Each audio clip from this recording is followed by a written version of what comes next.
Let's continue on with chapter 8, the best part.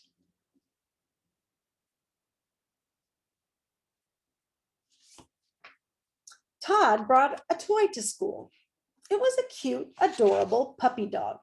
Everyone who saw it said, "Aw." "Aw," said Jenny, "he has such a sweet face." "Aw," said Stephen, "look at that. Look at her darling eyes." "Aw," said Dee Dee, "isn't he the cutest puppy you've ever seen?" "Aw," said Calvin, "isn't she adorable?" Joy sat at the desk behind Todd. Big deal, she thought. It's just a hunk of plastic that happens to look like a dog. But even though Joy didn't like Todd's toy, she decided to steal it. "Wait," said Todd, "let me show you the best part."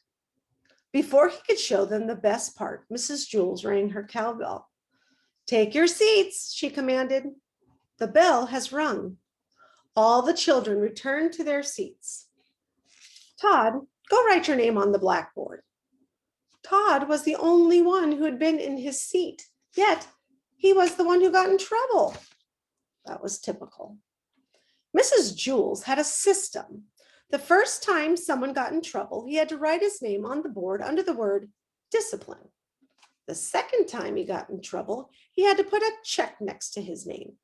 And if he got in trouble a third time, he had to circle his name and then go home early at 12 o'clock on the kindergarten bus.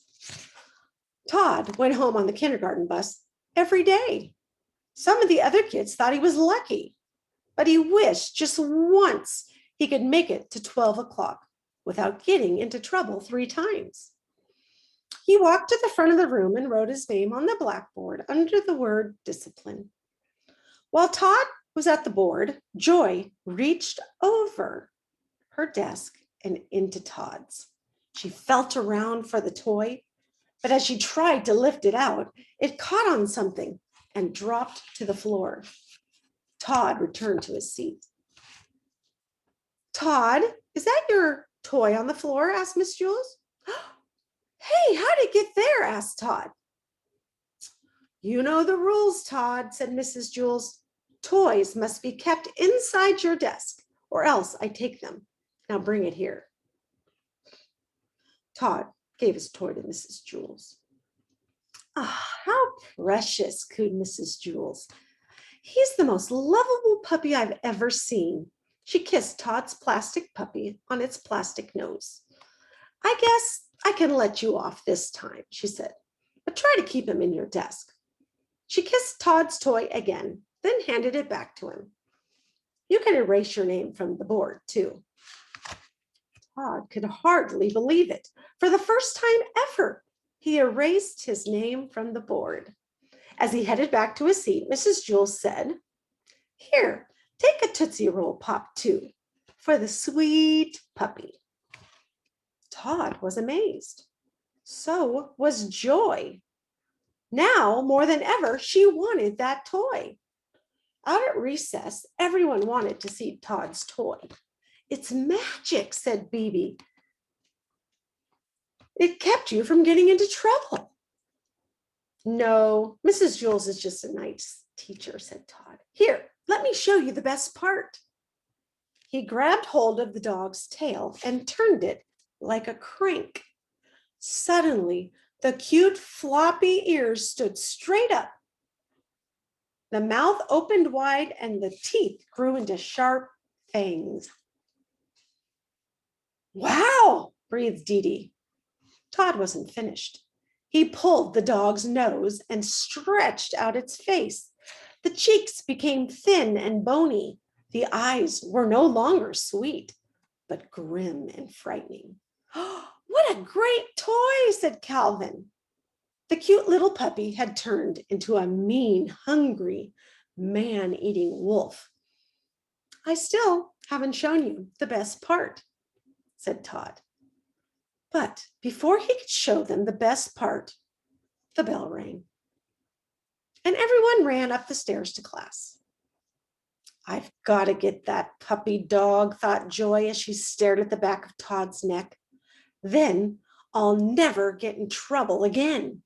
She didn't know Todd's toy had changed into a man-eating wolf. Her lunchbox was on her lap. She quietly opened it up, took out a carton of cranberry juice and a tiny straw. She stuck the straw into the carton and sucked up some juice into it. She waited for Miss Jules to turn around, then blew the juice out of the straw. It splattered against Tom's neck. Oh, he slapped the back of his neck with his hand. Joy laughed to herself. She sucked up some more juice, took careful aim and fired. Todd turned around, but Joy already had the straw out of her mouth and was looking down at her book. Hey, he shouted, turning around. Leave me alone, Todd. I'm trying to work, said Joy. Todd, what's the matter with you? Asked Miss Jules. I tried to be nice, but you just take advantage. Now, go write your name on the blackboard. Todd walked to the front of the room. He still thought Miss Jules was the nicest teacher in the world. He looked up at the clock. It was almost 11. I might just make it today, he thought. I just might make it. He started to write his name when he heard a loud scream. Ah! He turned around and saw Joy jumping up and down, waving her hand in the air. His toy was biting her pinky, and she couldn't shake it off. Help! Screamed Joy as she hopped around the room. Todd, how do I get it off? Todd, please. Todd smiled. There, he said. That's the best part. He got her back.